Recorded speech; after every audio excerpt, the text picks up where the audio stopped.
Good morning, good afternoon, good evening, wherever you are. Thank you for stopping by again. You know, the routine is standard. I keep saying at the end, I'll be back soon, and then, of course, days and days go by. You wonder whether I've fallen off the edge of the earth or not. Sorry about that. It's just the way life has to be at this stage in time. Wanted to bring you up to date, however. Now, things continually change. They're moving. There's been a considerable amount of movement, more than anticipated, but the story isn't over yet. So let's just go over it from the viewpoint of COVID, because after all, that's what everybody is predominantly concerned with for the moment. We've changed a lot of the regulations here. The curfews have been eliminated in much of the country, or they've been reduced to 1 to 4 a.m., for example, in urban areas. No big deal. We no longer take temperatures when entering into a store. We don't have to use hand sanitizer when we're entering and so forth. However, it's still spacing, keeping at least a meter, 3 feet or so between people is still very common, or more for that matter, in lines, in supermarkets, banks, and what have you. It's just, people have gotten used to that, and they don't mind it. And actually, it's nice because you don't have people packed up and pushing and shoving or anything of this sort. Not that that really happened much here. This is not a style, it's not the way we are here. But still, this has been sort of pleasant enough. And it's been set up to work, and we know how to do it. So, but otherwise, that's not necessarily all the case wherever you go. Now, the one thing that is ubiquitous, it's everywhere, and people still notice it when they come in, of course, right off the bat, first thing, we all wear masks. And we continue to, and that means walking down the street by myself, I have one. I don't worry about this. We know that people in North America and Europe are involved in this whole political thing. We're not. Right now, we're concerned in getting this thing under control, and that is the good news. That's what's happening. I want to stress the fact that this is the vaccination figures you get if you've been following the vaccine. This is not a basketball game. There are not like 2 or 3 sets of stats. There's one set of stats, and those are put out by the Ministry of Health here. Now, they will differ, though, depending on where you go in the web to take a look at them. They can differ. They don't have to. And that's because different sites update at different times, in great part. And sometimes you will see a stat that has changed. Now, recently, this came as somewhat of a surprise, there was a substantial jump in the number of people who've been covered. We had, I think it's 300,000 people in 5 days, and this is, there's been a big increase, and very impressive so, and it pops right up on some of the charts that are showing vaccination here. And then a day later, it suddenly goes back down again. Now, what's happening, basically, if you happen to see that, don't worry. They haven't made a mistake. What it boils down to is that we have so many doses available, and we're working so hard to get people covered as quickly as we possibly can before the Delta variant, which is driving everybody in the U.S. now nuts, it gets any more a problem down here. It's still relatively minor, and we want it to remain at that level until we get vaccinations done. So a terrific number of vaccinations are being done. And that initial number that bounced it way up was the provisional number based on the total number of cases or vaccinations that have been made. However, they pulled back from that, and now what they've been doing is after every one of them has been entered properly into the big data bank here to make sure we know who got the vaccinations, when they got them, and how many they got, and everything else. So if they're traveling or going somewhere, they're going to have a decent record. We've got to have a record. That's all there is to it. So they do that, and as they generate those, which are very time-consuming, they're getting better at it all the time, as you can imagine, but it takes time. So now, since then, every day it moves up a little and up a little and up a little. And I realize that particular website is going in every day to get the totals, rather than say once a week or something of that sort. But if you see that, you understand that that's what's happening. And we are now, it doesn't show this in some of the stats websites, but we're around 67, a little over 67, close to maybe 68% that have been have at least one dose. I think it shows 64 on most of the websites at the moment, and that's 42% have, in that case, have 2 doses, 22% have 1 dose at least, and then there's the remaining 36% who at that stage had not yet gotten their vaccination. Now, that's shifting, and it's already, that number has gone up. A lot of effort going into getting the second doses out, because you have to do that. You follow a particular pattern, a certain period of time after the first dose, you get the second in. So we had a lot of people getting their first dose back a while. Bang, they have to get their second dose, and so you have to go back to them. So the total number doesn't rise so quickly, but the number that at the 2-dose level does increase more quickly. It's stats, that's all. And it's moving extremely well. I mean, we have the proportion of our population that has had at least one vaccination, 1 dose, is higher than that in the United States, for example, and in many other countries as well. We have moved very, very, very, very quickly to do it. They meet with a great deal of acceptance here, so this is not a major problem. It is sort of amusing. Recently, I mentioned elsewhere that one of our provinces, I think I may have done it here too, I don't know in the last one, but it was, in this case, Los Santos, had reached herd immunity. Well, not so fast. Actually, they probably have by now.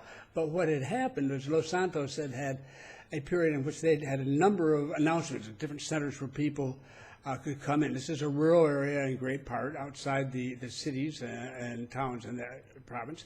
And it brought people in from all over. And they had this huge percentage increase. Afterwards, they sat down and started doing the paperwork and started sorting things out. And it turns out quite a few people from Herrera, which is the province next door, had heard about it, and they'd come over and gotten their shots. That's perfectly legitimate. You show up, you'll get vaccinated. Now, you have to bring your card with you if it's your second one, and so forth, and what have you. And it's all going to, of course, be documented. But we got it all sorted out now. So they fell just short of what we wanted for herd immunity. But now, raise Herrera. So the 2 of these provinces, if they haven't actually made it to that level, 80-something%, should be right on the verge of doing that. So good for them. And cheers to both of them. So this is where we're at. It's really useful, and they've done a terrific job in stopping it from its growth. Now, we've gotten Delta in predominantly from Costa Rica. They had opened up their borders, and so it had come across at that point. But very few, and thankfully some of the most virulent that are really concerned, other countries in South America particularly, have not shown up in any great extent here. We're being very careful about it. We have to. We're a small country, and we cannot afford to go through this all the time. We've got the vaccine, and people want the vaccine. There's no question about that. So we need to get it done. So that's happening, and that's very good. Now, we will have tests of this coming along here. As many of you know, whether you call it association football or you call it soccer or whatever, there are games going on in many regions of the world as teams jockey for position in the hopes of being able to qualify for the World Cup that's being held next year in Qatar. Panama is one of those. And Costa Rica and Panama came here for their first game in their particular series and their segment. I won't even try to get involved in it for people who are not familiar with how it's broken up. But I mean, it's a huge sport, lots of countries involved, so it's complicated. But it was held here at our stadium, and they allowed 80% occupancy of the stadium. Everybody had to show that they had both doses. Okay. And that's more and more the case. I mean, we don't require people, they don't have to take the vaccine. But they're finding that there are any number of activities where they will be required to, and private businesses can insist on it too, restaurants, et cetera, and so forth. So, you know, that has to be taken into account as well. Well, that was the case here, but we still really don't know how this worked, and we won't now for another week, basically, a little bit longer maybe, when we will finally pass the 2 weeks since this happened a few days ago, and we know whether or not we've got a jump up in cases. Now, in the next few days, at the end of this week, we're going to have a game, same series. This is with Mexico here. So again, we're doing the same thing as we did last time. Our hope is that the results are good and that we don't see any substantial increases. And you know, God willing, that will be the result, and that will move us another major step forward in opening the country up. Now, it's already, we are allowing people in with evidence of having been fully vaccinated. Yes, we've had people who come in with fake stuff, and we're getting that worked out. But they're caught, so to speak, and then of course they're isolated. But it is now, you can do that. However, it's complicated. It depends on where you come from. As most of you now know, I've heard more than once here, this is not a website for just North Americans or one thing or another. It's global. So I've provided an address for you to check on the requirements that's put out by the International Air Transport Association in the past. However, the local government site here in English and Spanish, of course, provides a very detailed and complete description of what people need from different countries who are coming in. I'm going to put that address in the description below. I'm going to recommend that you use that as the one you go to in advance of coming down to check and see what the circumstances are. Because one of the things I dislike intensely about this whole affair is having to talk about something like COVID, knowing that this video will be up for months and somebody will come down, you know, people will see it in 3 or 4 months and they won't bother to look at the date. And they won't realize that what I'm talking about is, well, we've moved on, and it's not today, it was 4 months ago. So that makes it hard, and why I've always tried to avoid that kind of video, and I've had so many of them now for the last couple of years, as you can imagine, because people need to know. So that's why I like to do that, because by leaving a link like that in the description, so people can go in and then in the process realize, oh, they don't have any requirements anymore, you know, something of that sort when that day comes, or if they do what those are, and rather than me telling you and then having those changed a week from now or 2 weeks from now. But at the moment, we definitely have made a terrific amount of progress here, and we know it. And it's just the way we are. I think I've often said that I've worked in a number of countries over the years, well, 45 or whatever. I've stopped counting a long time ago. And I went to many of them more than once. And I would get to know people. And forgive me if you've heard this before, but it's been very meaningful for me. Because as I got to know people in various countries, and they relaxed with me and we could just talk freely, which is usually the case. I'm a pretty cheerful sort of guy.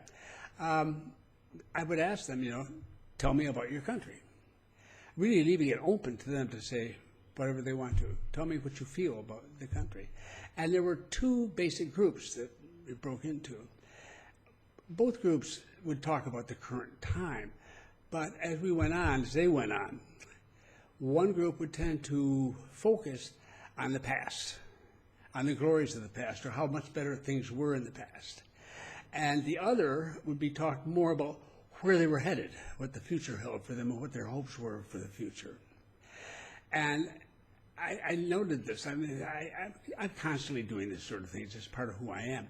So when I would come back a 3rd or 4th or 5th time to that country, and maybe over a period of 20 years, whatever, once every 6 months or whatever, that sort of thing, it became very apparent that where they lived, where they were inspired by the past, they didn't have much of a future. Things did not go well. where they were inspired by the future and the possibilities, they're the ones who made the progress. And that's one of the things that I felt here in Panama very much, is that, I mean, they're not out dancing in the streets about, oh, the wonderful thing about the future, but they are future-oriented. And they don't sit around and talk about the 20th century endlessly. Now, this is particularly true in countries like Panama. And if you go to another country, you may very well run into the same thing, basically because fewer and fewer people from the 20th century are part of the population. They didn't have the baby boom here. The North America, the U.S., Canada, and Europe, Japan, China even, they have their baby booms. They have a large and growing older population. And the older generations are the ones who have always said, slow down, not so fast. Oh, things were much better in the past. You've given up a lot, and so on. And they play an important role in human societal development. And you have the very young adults who are gung-ho and enthusiastic for changing everything and whatever. It's an interesting sort of combination, and it's done pretty well by the human race. This last 60, 70 years has been very unusual in this baby boom sensation. Now we have what we never had before, which is more people in older age groups than in younger age groups. That we don't have the pyramid we used to have in ages. It's more like a column now, or it's lumpy. It's really strange. In Panama, the average age, we don't have our latest census because that was, the pandemic interfered.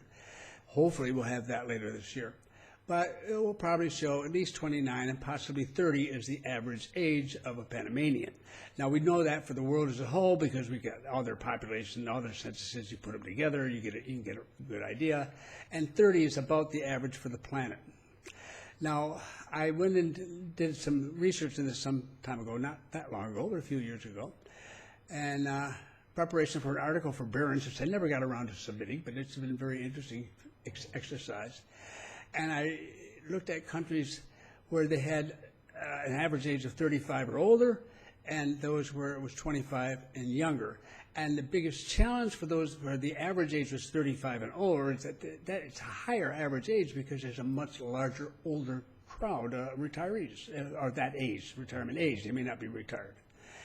But they have all sorts of programs associated. I'm 76 years old. I'm part of this. And so I'm well aware of the fact that we're expensive to maintain, and especially our health, and for good reason. We're old. It's natural. But the key point is that this is the first time in human history where such a large portion of the planet as nations, and of such importance in many instances, where the population is much older than average. They're aging nations. North America and Europe are aging nations. If you take out their immigrants who come in to bring the average down, they're even more so.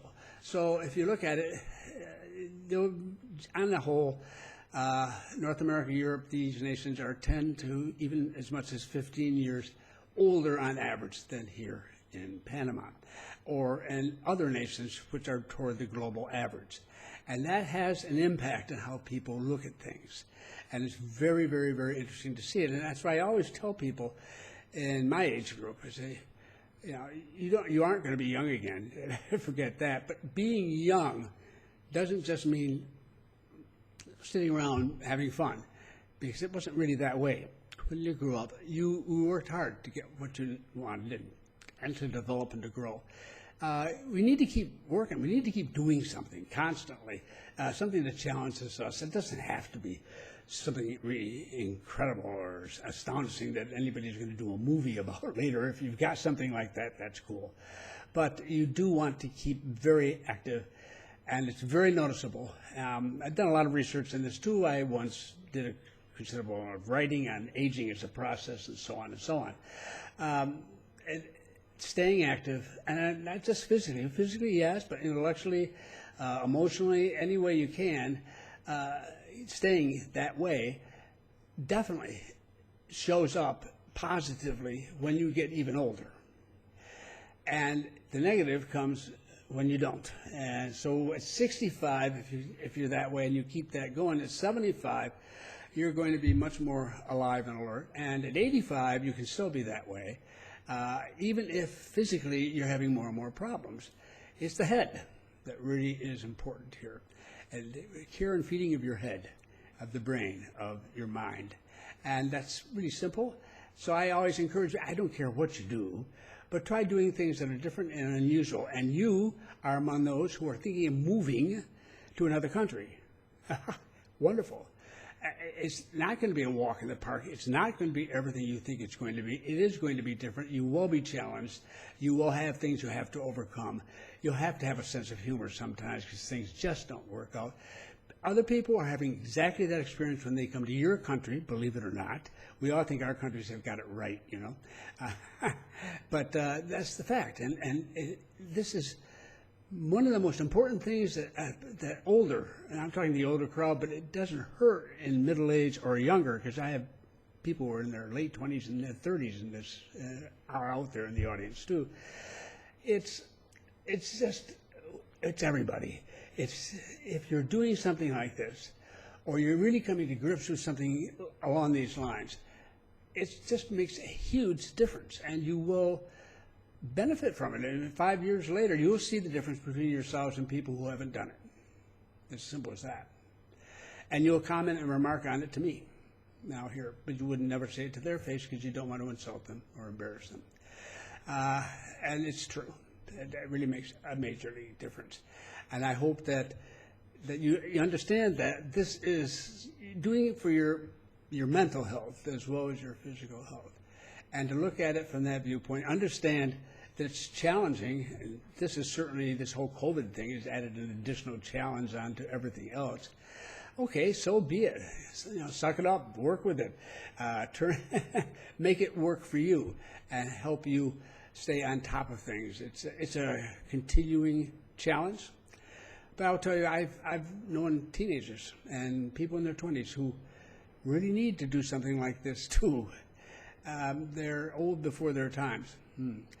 I was speaking at a university here, and the English department had me in on a couple of occasions to talk to their students on subjects, various and sundry subjects, for their practice purposes. These guys speak much better English than I had expected, and they certainly can understand it well. So it was really, a test. I had to do well when I was at it. But I remember the second time I was there, I said to them very seriously, do your nation a favor, leave. And I got, of course, the requisite laughter I expected to get, but then I said, I'm making a point here, and I mean leave. I don't care if you just go to Costa Rica. I don't care where you go. Get out of the country. Be a foreigner. Live somewhere else. Because no matter where that is, even if it is Costa Rica, even if it is Colombia, or even if it is Mexico, or wherever, it's going to be definitely different than it is here in Panama. And you're going to be the outsider. You're going to be the foreigner. And you will grow. And that will sometimes hurt, and that will sometimes depress you, and sometimes get you angry, and all sorts of things. But you will grow as a result of it. It's going to be very important. And you, my friends, and I'm talking to university students here, very sharp crowd, I must add, you're going to be doing this the rest of your life, so you might as well start getting used to it now. The sooner you can, the better.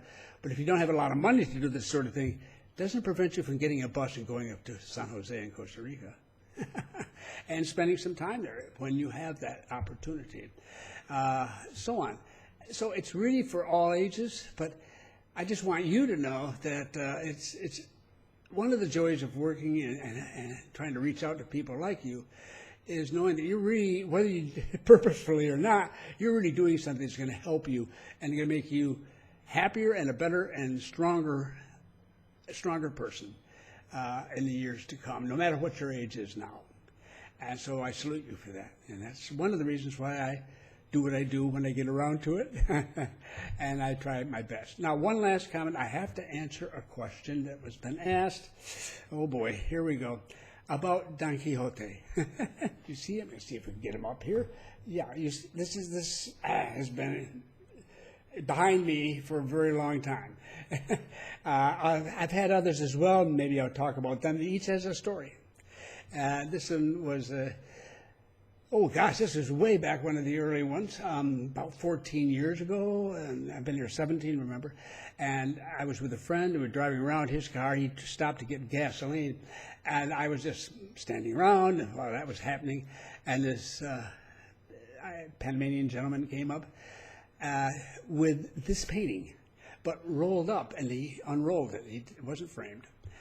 And I said, oh, it's Don Quixote, wow. Wow, and this is, I believe it's called impasto. It's a layered paint. I mean, it's a very thick layers of paint on top of each other, so it's got a texture to it. You can run your hands over it and feel the ridges and everything else. It's that style, if you're familiar with art. And I thought he did a great job. And I'm looking at this, just out of the clear blue sky, just a guy, very simple, clothing. He looked like somebody in from the countryside, and he was. Not too far out, but definitely the countryside. And I said, you're selling this? And he said, yeah. And I said, how much? And he said, $15. I said, okay. Sold. And he was delighted, and I was delighted. I took it. I said, what am I going to do with this? So I took it down to have it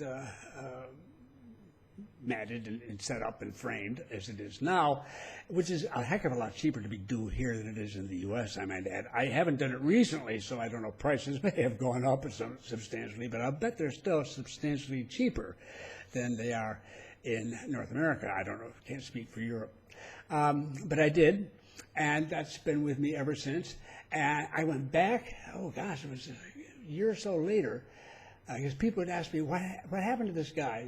And we want to go visit him too, one of these paintings. And I went back to the gas station, and it had closed down. And we got out, and some of the guys who were there, they knew what I was talking about, and who I was talking about, because his name was Don Quixote. They call him Don Quixote, because that's what he does. All his paintings are of Don Quixote, and he loves Don Quixote. Well, that's the story, and what a bargain, right? But what a wonderful man he was. And one of these days, it's going to be hard to track him down, but I know his community, so maybe if I stand in the street, just call out Don Quixote long enough, he would show up. But anyhow, that's the story to that. So enough tonight. Thank you for your patience as ever, and I will be coming back to see you when I can get to it. And I will do it, I promise. I'll try to do better. Thank you. Good night.